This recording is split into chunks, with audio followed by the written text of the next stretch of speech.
Hey guys, it's Dan again. This time I'll be bringing you my nectar musketeers deck list. I've owned this deck for a couple of months now, maybe a bit more than that, and I just generally enjoyed their idea and concept behind the whole plants dying and resprouting technique, which is seen through their whole retire a musketeer to check top 4 or 5 to call a musketeer. It's a lovely concept that I quite enjoy, especially when Cecilia is the grade 3 on board, and you can pretty much do that every single turn. But, yeah, let's go through the list. I'll be playing Kira because she is a musketeer herself, and she is a generic grade 3 searcher, which allows me to go hunt down that Cecilia. I am playing 4 of their own crit, which is Daniel, along with 2 Chestnut Bullet. I'm playing 6 draw.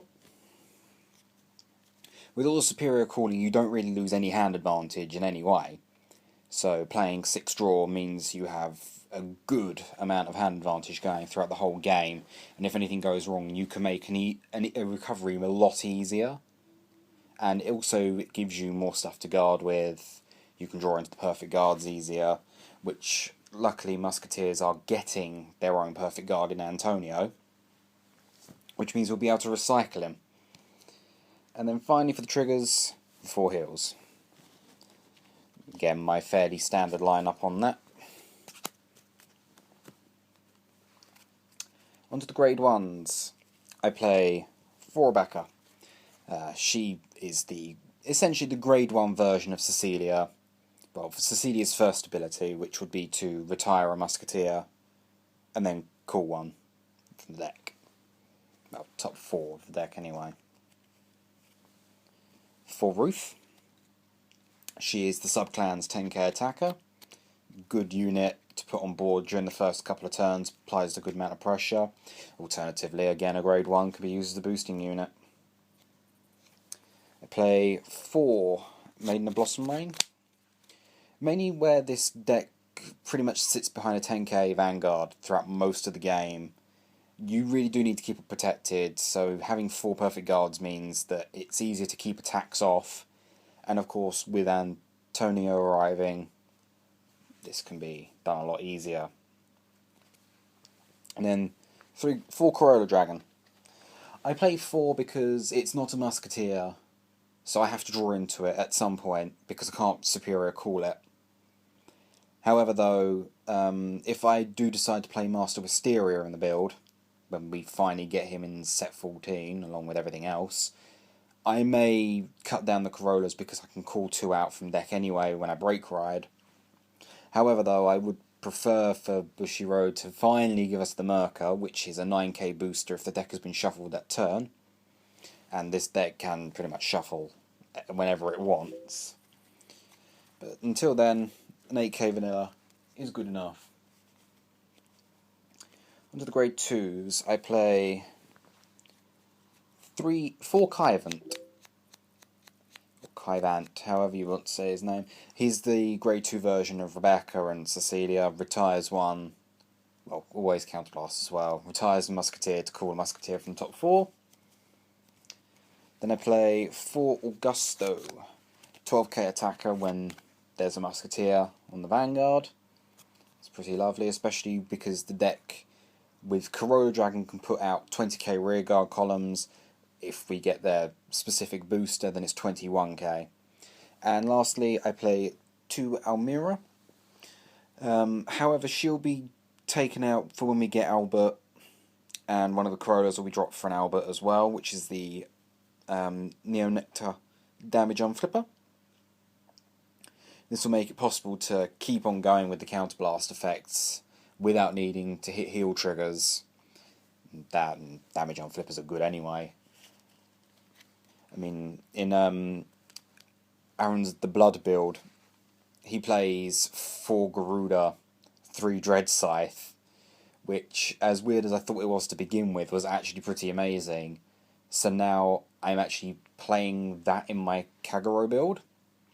So I've up to 4 bellicosity, and 3 Berserk Dragon along with the 4 Burning Horn that I play.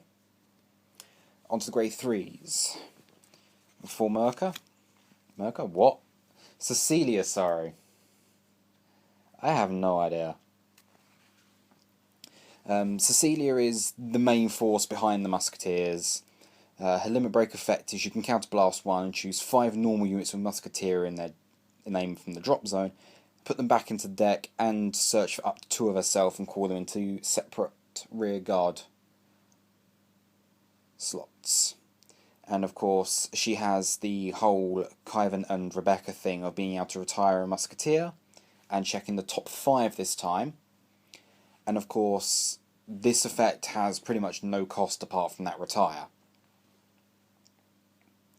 Of course, you could combo her in with Master Wisteria, who obviously is a bigger beater than her, being 11, and he goes up to 12, I believe, under certain conditions. I think it's probably just one of those attack from the Vanguard ones. I will have a look, and then I will correct myself. But of course, Cecilia is only a 10k Vanguard, so a lot of things can pretty much hit into her. Anything that's 11k will definitely hit, which means a lot of rear guards will probably be hitting as well. In fact, grade 1 subclan specific attackers like Ruth and Mercure will be able to hit into her, which is a bit of a problem, because it means you lose a lot from your hand, which is why those 6 draw triggers are pretty good actually. Keeps that hand going when she's on the Vanguard. And then finally, for my grade 3s, I just play 3 Herman. He's decent on rear guard because if he's got a booster behind him, then he's going to be 19 or 20k. However, on the Vanguard itself, you might be able to get up to that 20k if you've got that Corolla or something sat behind it. But he's not brilliant. He's essentially the grade 3 version of Augusto in a sense, but needs a booster. So yeah, the reason why I don't play the Tulip Musketeer, the grade 1 version of Almira, is because where they're generally about a k less power than other units of their grade, they're not particularly brilliant boosting units. And outside of the Perfect Guards, the 10k attackers, and the unit that does what the clan does, I would rather play a boosting unit, such as the Corollas, or in sense of Dark Irregulars Amons, I might try and find out if I can work in either Devil Child or the grade 1 Amon, which is a 9k booster when you've got 6 and so, which is pretty easy for the deck to do. Anyway guys, thank you for watching. I should be trying to record some games soon when I go to my locals next.